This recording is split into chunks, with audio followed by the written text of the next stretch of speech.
একটা ছেলে একটা মেয়েকে অনেক ভালোবাসতো কিন্তু বলতে পারতো না।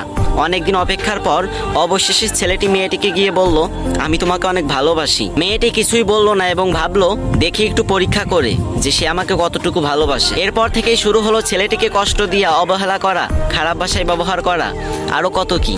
কিন্তু মেয়েটি বুঝতে পারতো যে ছেলেটি তাকে অনেক ভালোবাসে। তারপরও সেই মেয়েটি অহংকার করতো আর বলতো, আমার জন্য ছেলের অভাব আছে নাকি? ওর মতো অনেক ছেলে আমার পিছনে লাইন ধরে দাঁড়িয়ে থাকে। এরপর মেয়েটি ছেলেটিকে একদিন পাবলিক প্লেসে খুব অপমান করলো এবং ছেলেটি সহ্য করতে না পেরে সেখান থেকে চলে গেল।